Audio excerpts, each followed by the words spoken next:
안녕하세요, 여러분.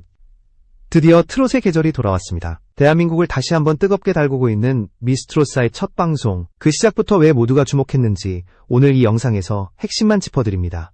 단순한 오디션을 넘어 이번 시즌이 왜 역대급이라 불리는지 차분히 따라와 주시기 바랍니다. 미스트롯은 이미 하나의 현상이 된 프로그램입니다. 첫 시즌부터 트롯이라는 장르를 대중의 중심으로 끌어올렸고 매 시즌마다 새로운 얼굴과 새로운 서사를 만들어내며 시청자들의 감정을 정확히 겨냥해 왔습니다. 네 번째 시즌에 접어든 지금 제작진은 더 이상 안전한 선택에 머무르지 않았습니다. 무대 구성은 더 대담해졌고 참가자들의 스펙트럼은 이전보다 훨씬 넓어졌으며 첫 방송부터 두 자릿수 시청률을 기록하며 그 선택이 틀리지 않았음을 증명해냈습니다. 이번 시즌의 시작을 알린 첫 무대는 대학부였습니다. 트롯과는 거리가 멀어 보였던 평범한 전공의 젊은 참가자들이 무대에 올라 단 몇 분 만에 분위기를 완전히 바꿔놓았습니다. 이 장면은 미스트롯사가 단순히 실력자만을 뽑는 프로그램이 아니라 아직 세상에 알려지지 않은 가능성을 발굴하는 무대라는 점을 분명히 보여줍니다. 특히 첫 오라트를 받아낸 참가자의 등장은 이번 시즌이 초반부터 강력한 서사를 품고 출발했음을 상징적으로 보여주는 장면이었습니다. 이 영상을 보고 계신 여러분께 진심으로 감사드리며 이런 깊이 있는 분석과 이야기가 도움이 되셨다면 구독을 눌러주시면 채널을 계속 성장시키는 데 큰 힘이 됩니다. 미스트롯사의 진짜 매력은 단순한 노래 실력에만 있지 않습니다. 참가자 각자가 무대에 서기까지의 배경, 트롯이라는 장르와 만난 계기, 그리고 그 무대를 바라보는 마스터들의 시선이 겹쳐지며 하나의 드라마를 만들어냅니다. 첫 방송은 바로 그 출발선이었고 시청자들은 이미 이 이야기 속으로 깊이 끌려 들어갔습니다. 이제부터 본격적으로 첫 방송에서 가장 강렬한 인상을 남긴 인물과 무대, 그리고 그 평가의 의미를 하나씩 짚어보겠습니다. 다음 부분에서는 대학부 무대를 통해 등장과 동시에 존재감을 각인시킨 핵심 인물의 이야기를 자세히 살펴봅니다. 대학부 무대에서 가장 먼저 시선을 사로잡은 인물은 단연 기려원이었습니다. 간호학과에 재학 중인 22세의 평범한 대학생이라는 소개는 무대가 시작되기 전까지만 해도 큰 기대를 불러일으키지 않았습니다. 그러나 첫 소절이 울려 퍼지는 순간 분위기는 완전히 달라졌습니다. 안정적인 호흡과 흔들림 없는 음정, 그리고 나이에 비해 지나치게 성숙한 감정 표현은 단번에 관객과 마스터들의 집중을 끌어당겼습니다. 길려원이 선택한 곡은 김용임의 꽃바람이었습니다. 이 곡은 단순히 부르기 쉬운 노래가 아니라 감정의 완급 조절과 미묘한 여백을 어떻게 살리느냐에 따라 평가가 극명하게 갈리는 곡입니다. 기려원은 과도한 기교를 앞세우지 않았고 대신 담담한 톤으로 곡의 흐름을 이끌어갔습니다. 그 결과 무대는 화려하지 않았지만 듣는 이의 마음을 자연스럽게 끌어당기는 힘을 가졌습니다. 첫 오라트가 터져나온 순간은 우연이 아니었습니다. 마스터들 역시 이 무대가 단순히 대학부 참가자 중 한 명의 잘한 무대가 아니라는 점을 정확히 짚어냈습니다. 박지현은 현역 가수라고 해도 무방할 정도의 완성도를 언급하며 놀라움을 감추지 않았고 김용임 역시 원곡자로서 느낄 수 있는 미묘한 감정의 결을 높이 평가했습니다. 노래를 얼마나 잘 부르느냐보다 이 곡을 얼마나 자기 것으로 만들었느냐가 중요하다는 점을 기려원의 무대가 증명해 보인 셈입니다. 특히 주목할 부분은 기려원의 배경입니다. 트롯 오디션 출신도 아니고 어린 시절부터 무대 경험을 쌓아온 인물도 아닙니다. 간호학과 학생으로서 학업을 병행하며 노래를 준비해왔다는 사실은 미스트롯사가 찾고 있는 인재상이 무엇인지 분명하게 보여줍니다. 이미 완성된 스타가 아니라 무대를 통해 성장할 수 있는 가능성 그 자체를 평가하겠다는 제작진의 방향성이 이 한 명의 참가자를 통해 드러난 것입니다. 기려원의 무대는 대학부 전체의 기준점을 끌어올리는 역할을 했습니다. 이후 등장할 참가자들은 자연스럽게 이 무대와 비교될 수밖에 없었고 시청자들 역시 대학부를 단순한 예선 단계가 아닌 이번 시즌의 중요한 축으로 바라보게 되었습니다. 첫 방송 초반에 등장한 이 무대가 미스트롯사 전체 흐름에 미친 영향은 결코 작지 않았습니다. 다음 부분에서는 트롯과 전혀 다른 길을 걸어왔던 참가자들이 어떻게 무대 위에서 새로운 가능성을 증명했는지 살펴보겠습니다. 기존 오디션의 틀을 깨는 제야의 고수들이 등장하며 미스트롯사는 또 다른 국면으로 접어들게 됩니다. 기려원의 무대가 대학부의 기준점을 세웠다면 이어진 무대들은 미스트롯사의 스펙트럼이 어디까지 확장될 수 있는지를 보여주는 장면들이었습니다. 이번 시즌에서 특히 주목받은 흐름은 트롯 오디션 경험이 전혀 없거나 전통 음악과 다른 장르에서 활동해온 참가자들이 무대의 중심으로 등장했다는 점입니다. 이들은 단순한 이색 참가자가 아니라 트롯이라는 장르를 새롭게 해석할 수 있는 실질적인 가능성으로 평가받기 시작했습니다. 가야금 병창 연주자 홍성윤의 등장은 그 상징적인 사례였습니다.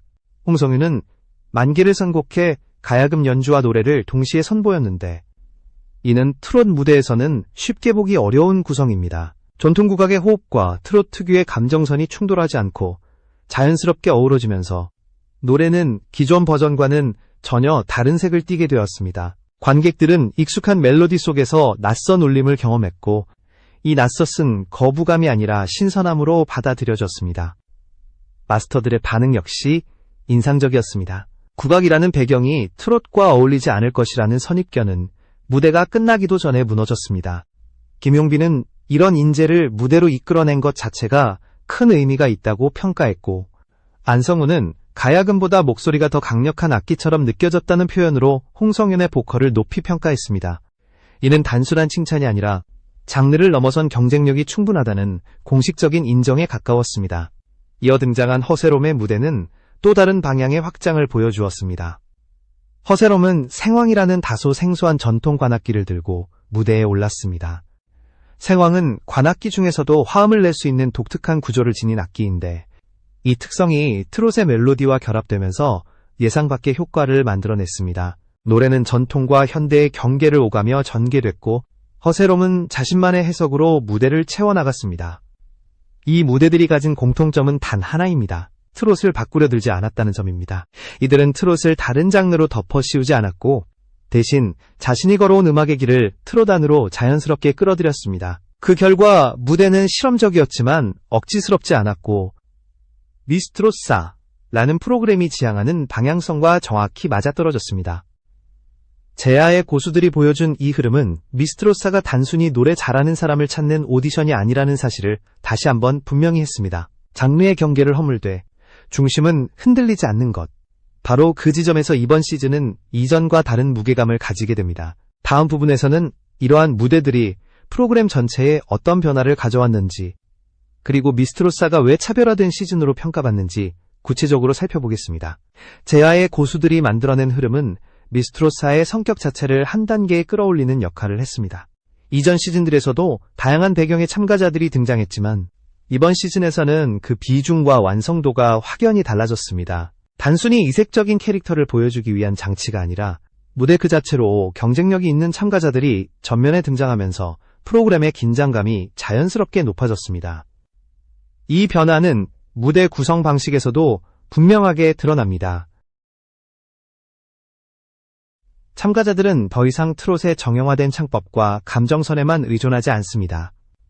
각자의 음악적 뿌리를 바탕으로 곡을 해석하고 그 해석을 무대 위에서 설득력 있게 풀어내는 능력이 중요한 평가 기준으로 작용하고 있습니다. 이는 미스트롯사가 단순한 노래 경연을 넘어 음악적 서사를 경쟁하는 무대로 진화하고 있음을 의미합니다. 마스터들의 평가 방식 역시 이전과는 다른 결을 보입니다. 기술적인 완성도나 음역대에 대한 언급보다 이 무대가 시청자에게 어떤 감정을 남겼는지 그리고 이 참가자가 앞으로 어떤 성장을 보여줄 수 있는지에 대한 분석이 중심이 됩니다. 이는 참가자 개인의 현재 실력보다도 미래 가능성을 중시하는 방향으로 시선이 이동했음을 보여줍니다. 미스트롯사가 단기적인 화제성보다 장기적인 스타 발굴을 목표로 하고 있다는 신호이기도 합니다. 이러한 변화는 시청자들의 반응에서도 확인됩니다.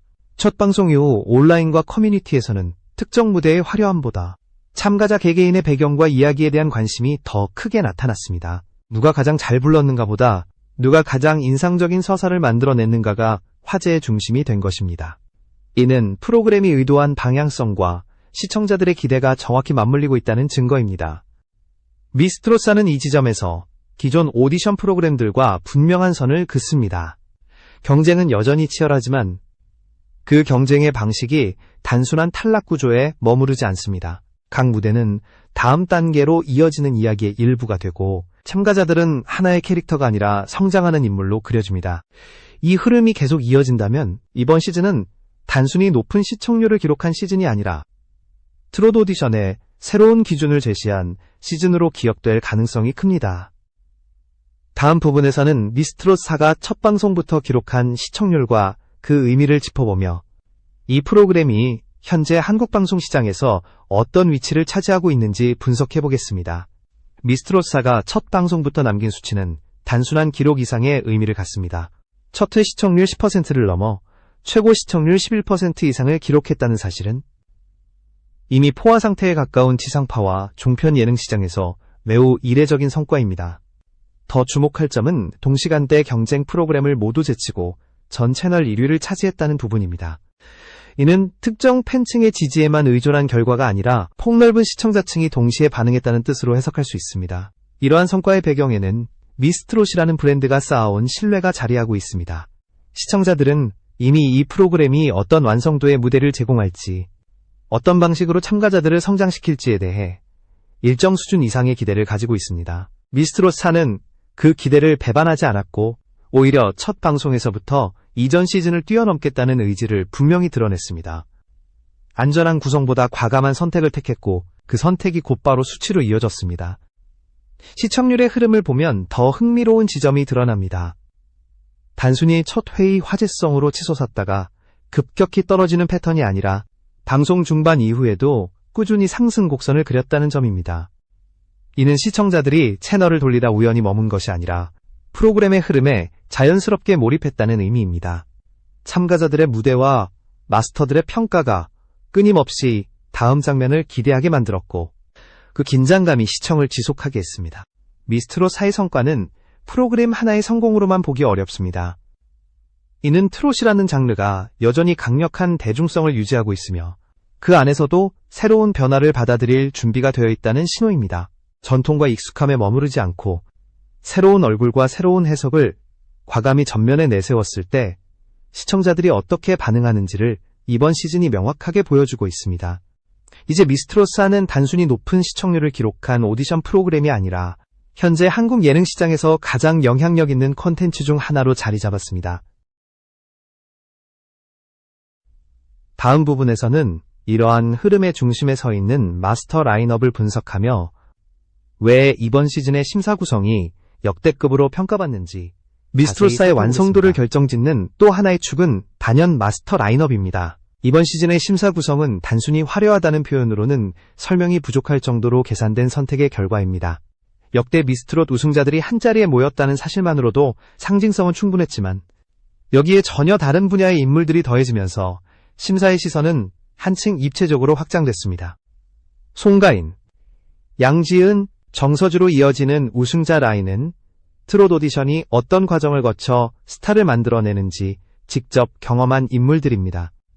이들은 무대 위의 작은 흔들림이나 감정의 흐름이 이후 어떤 성장으로 이어질 수 있는지를 누구보다 잘 알고 있습니다. 그렇기 때문에 평가 역시 단순한 점수가 아니라 참가자가 앞으로 어떤 방향으로 발전할 수 있는지에 초점이 맞춰집니다.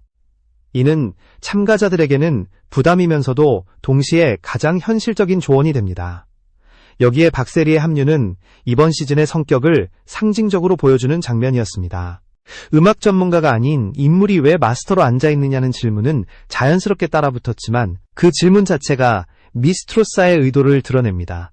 이 프로그램이 궁극적으로 도달하고자 하는 지점은 전문가만을 위한 무대가 아니라 대중이 공감하고 기억할 수 있는 무대입니다. 박세리는 그 대중의 시선을 대표하는 인물로서 무대가 주는 감정과 메시지를 직관적으로 평가합니다.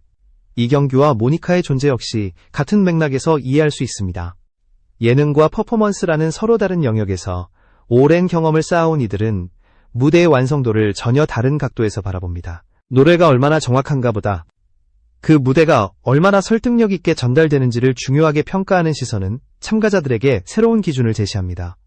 이 다양한 시선들이 한자리에 모였을 때 미스트롯4의 심사는 단순한 합격과 탈락의 도구를 넘어 하나의 해석 과정이 됩니다. 결국 미스트롯4가 보여주는 것은 경쟁의 결과가 아니라 과정의 가치입니다.